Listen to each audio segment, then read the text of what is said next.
thank you so much for being with us today. Thanks, Jim. Thank you, Governor. Thank you, guys. Thank you so much. Senator, thank you for coming up with this great idea. It's a Friday, and you're in your beloved state of South Carolina, so we conveniently made sure that you didn't miss any of all the really exciting things going on in Washington. That's a joke, by the way. Watching the paint dry, he says. Governor, it is a joy to be with you. This is an exciting day for South Carolina. Those that, as a former governor, one of the great joys of being a governor is to lure, recruit, do whatever you need to do to bring prestigious high-wage jobs to the state. And today is the culmination of a lot of work by a lot of people. And I just hope they start making those planes really quick so that as a road warrior now that has about 1.2 million frequent flyer miles in American Airlines, most of which have happened in the last 5 years, get those planes out quick. It is a joy to be here to talk about something that I'm very passionate about, which is how do we assure that children gain the power of knowledge to allow them to be successful in an increasingly competitive world. Before I begin, I want to tell a story about a country that was the poorest country on the planet in 1952. The country was Korea, a country that had been ravaged by war, a country that had the highest illiteracy rate of any in the world, a country with no natural resources, devastated in every possible way. And fast forward, over not that long in historical terms, 60 years, Korea now is a first world country. Korea has the highest literacy rate of all the countries in the world. Korean moms and dads, some of them save everything they have to assure that their children get tutorial help. When President Obama was in Korea a year ago, he asked, what is the big challenge that you face in Korea today? And it was that parents want to start English in 4th grade instead of 5th grade, and it's creating enormous political pressure on the system. All I'm saying is that if you make a command-focused commitment to education and you stick with it over the long haul, you don't only move the needle of allowing people to have the capacity to be able to dream the biggest possible dreams, you can change the course of a country's future. And as I look over the horizon, I see a country that is at the precipice of decline. And how we restore American greatness, there's all sorts of political ways, and that's what we're fighting about in Washington, and people have different views on that, and those fights are worth having, trust me. That's not what I'm suggesting here. But I think we all ought to be coming together to say that American greatness also means that the next generation has more opportunities than what we've been given. And today, honestly, that's in question because education outcomes are not at the level they need to be. Today in America, a third of our children are career and or college ready, after we spend more per student than any country in the world. This is not just a question of money. Money's okay. I'm not against spending money on education. Don't get me wrong there either. But the simple fact is we spend more than any country in the world, and a third of our children are truly college and or career ready. A third get a piece of paper that said, hey, I graduated from high school, woohoo. But when they go to a community college, if they go, or they go to even a 4-year school, they're taking remedial courses, and they can't get a job because they're not career ready either. And a third don't make it through the process at all. Great nations can't accept that complacently and expect a better result.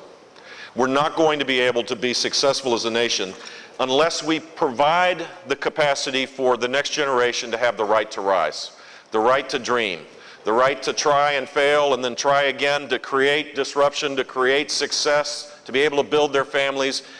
At the heart of a successful life now, more than ever before, is a quality education. So my personal belief is that we should put aside the partisanship that now makes it harder and harder for us to find common ground on a whole wide array of issues. That will happen. Eventually we will either all turn into liberals or all turn into conservatives, and we'll have some consensus. I hope, Jim, by the way, that actually happens on our side. But the political fights will continue. This should not be a partisan issue about how you build capacity for the next generation. and we should have a sense of urgency about it. So I have 4 based on trial and error. You may see the tire marks on my forehead because governors do get into skirmishes when they advance their causes and their ideas. I have 4 or 5 suggestions for you about where perhaps you could go in order to build a system that would ensure that more than just a third of our children truly have gained the power of knowledge. First, it would be to have high expectations. The notion that somehow you can lower expectations and get a better result, we've tried it. We've tried it for more than a generation of time. It doesn't work. We can excuse away why some kids learn and some kids can't, but if we lower the bar across the system, which we have today in our country, we've lowered the bar, we get the result of what we measure too. And so my first advocacy would be build a higher expectation and then organize the entire system around achieving that, starting in the early grades, but building with a goal that children, every child in the state of South Carolina, would be college and or career ready by the time they got to 12th grade, and that they would be motivated to be able to either get a job of high quality and purpose or continue their education. Today we have, in the state of Florida, for example, we have so many standards, and they're so low, they're so shallow, and they're so politically driven that teachers cannot even finish what they're required to teach based on those standards during a given year. And the net result is that we don't develop the kind of critical thinking skills in young people that we need. Better to have higher, fewer, lofty expectations that demand critical thinking skills so that the system moves towards that. In the United States today, there's an effort underway called Common Core Standards where 45 states have emerged to build these standards. And whether South Carolina plays an important role in that or decides to do it alone, other states are making that effort. It really is not as important as having an aspiration of higher expectations and higher standards and honest assessments to assure that children are gaining those standards. The notion that you're doing a child a favor by passing them along, by dumbing down the curriculum so that little Johnny gets a star on his or her, his paper, and making them feel good, that the organizing principle of schools is feelings rather than the ability to think critically. You're doing somebody a favor is a disaster waiting to happen, a ticking time bomb.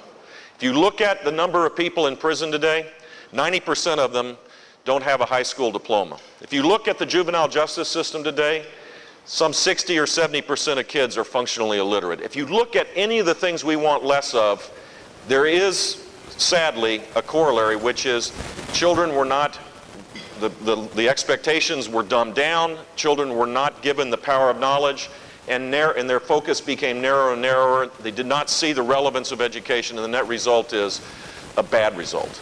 And so this country needs to become, if we're going to be the best in the world, we need to benchmark ourselves to the best. And I hope that South Carolina plays a very important role in that regard. The second suggestion I have is, once you establish what the expectations are for students, then you have to do the same for schools. And this is difficult. This is a challenge. The Florida experience would suggest, at least at the beginning, that the system did not like the fact that we had an accountability system that was completely transparent. In Florida, in 1999, we passed a law that allowed for schools, required schools, to be graded 100% based on student learning, half to the standards, half on learning gains, and they were, fasten your seatbelts, this is a really radical idea. They were graded A, B, C, D, and F. Moms and dads know that an F is not acceptable. Moms, if satisfactory is the grade that some states have, for example, that's our equivalent of a C. Satisfactory may be okay for a mom and dad. C is not as good because they know that they could get a B or an A.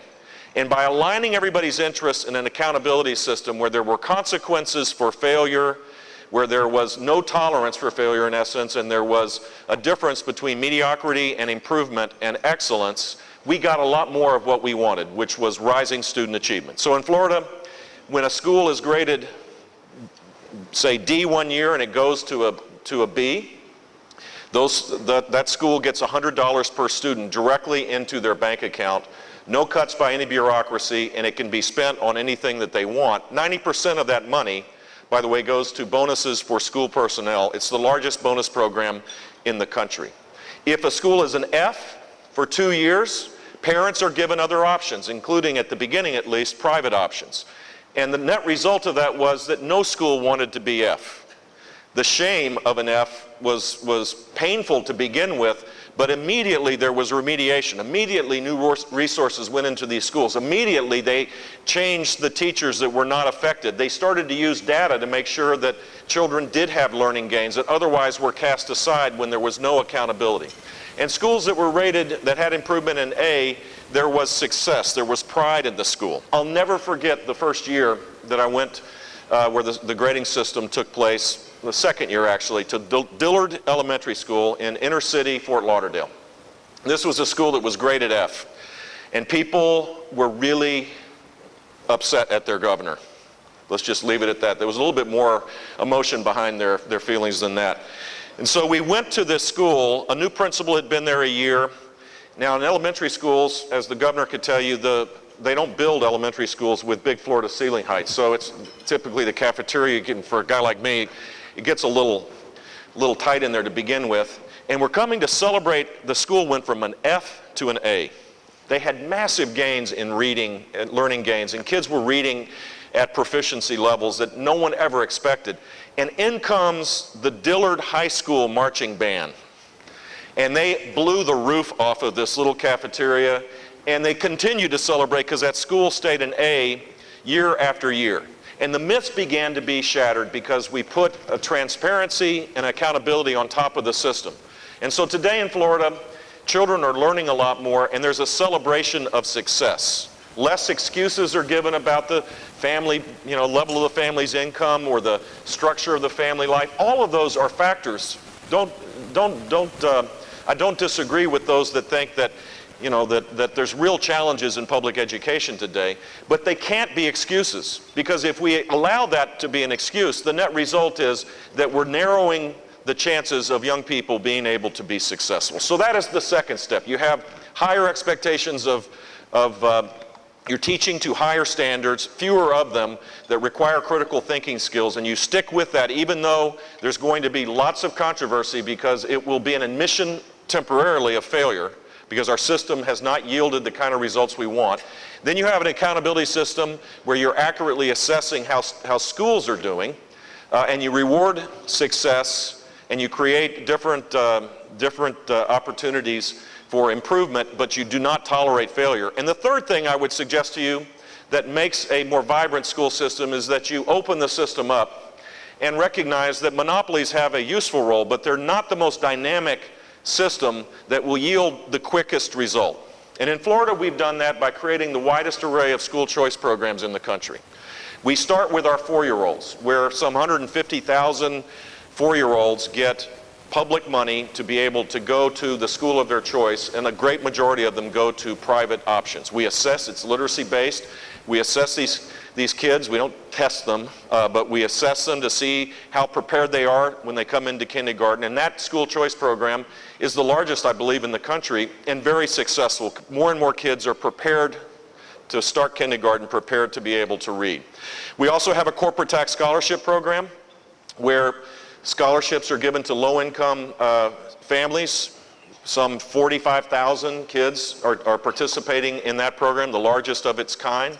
We have a McKay scholarship program, which is for any parent that has a child that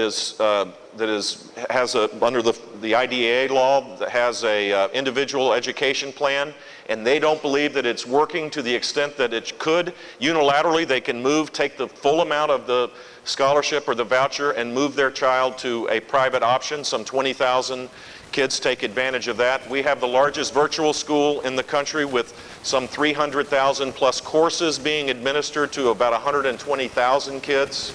We have a very robust, dynamic charter school set of schools, I think several hundred of those, and growing rapidly. And all of this, the arguments that you'll hear, and Mr. Superintendent, I'm sure you hear this regularly, is that this will destroy public education. The more choices you give parents, the more you're taking money away from the system and hurting all the kids that are in these schools. Well, I'm here to tell you that Florida has had perhaps the greatest gains of any state in the last 12 years, and we have the most abundant school choice programs, both public and private.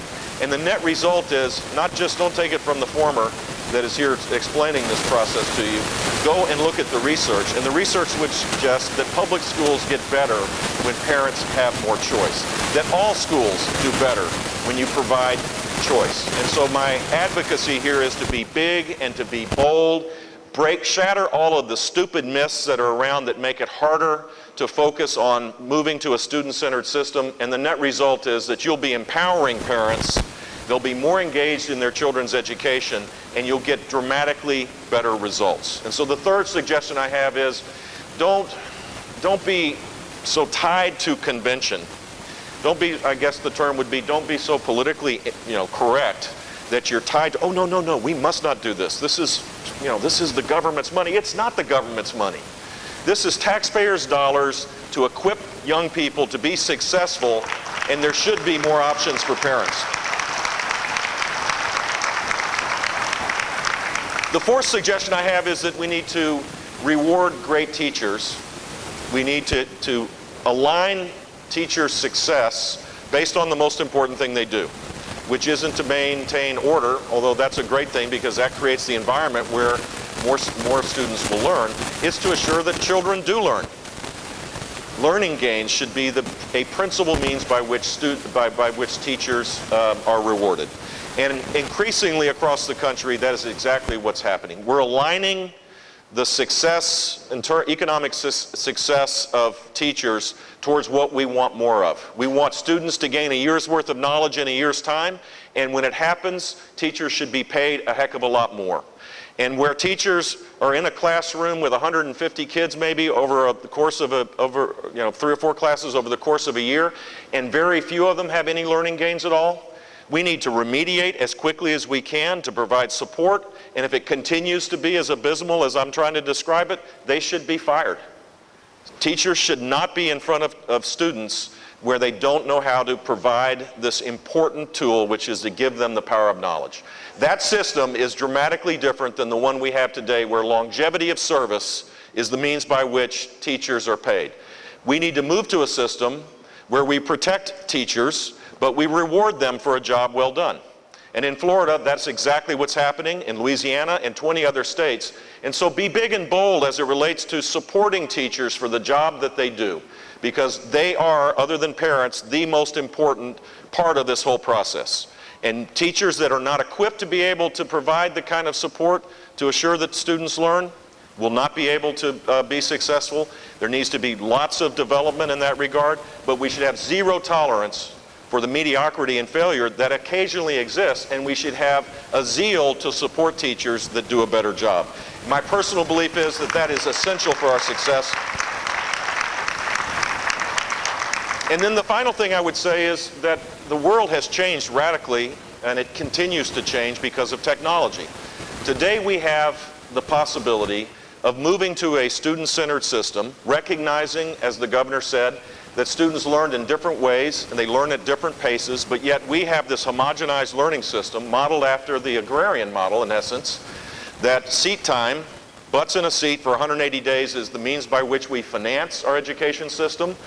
And that organizational model may have worked when kids had to go out into the fields to bring in the crops.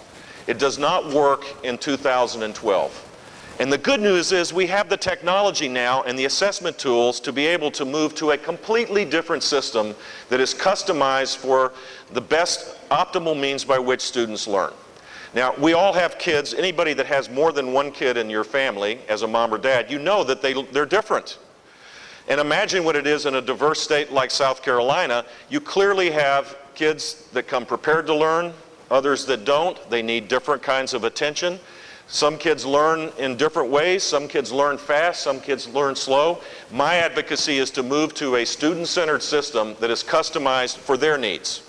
All of the adults, the politicians, the bureaucracy, the superintendents, the principals, the teachers, moms and dads, all of our focus ought to be on making sure that each child gains the maximum amount of learning that they can gain during a year. Imagine a system now with technology where you can bring in high-quality content into rural areas of South Carolina to be able to provide teachers with the tools to be able to manage the learning experience in a completely different way.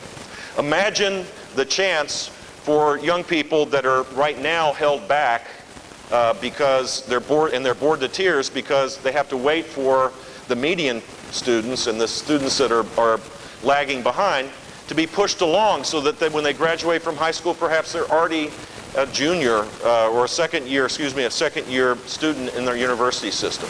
Imagine kids that are functionally illiterate that are passed along either because we're worried about their self-esteem, we have no systems in place to make sure that we stop and organize ourselves in a different way and customize the learning experience so that these young kids that are functionally literate, and then we're asking them to read, to learn science and social studies and math in 4th grade. Imagine a system that would not let that happen. That can happen now with technology, higher quality content, more accurate assessment tools that are diagnostic. We can radically change the education system and deliver this at a lower cost to improve outcomes in a dramatic way. Digital learning must be part of it is the catalytic converter in many ways of continuous improvement for learning. And if you combine all of those 5 things, and you encourage the political leadership in this state and local level to be big and bold and to stick with it over the long haul, you will quickly see, and you will see over a sustained period of time, increases in learnings that would be the envy of a lot of places in this country. Imagine a South Carolina a decade from now where your graduation rate creates a crisis for higher education. I love that. I think that would be a pretty good aspirational goal.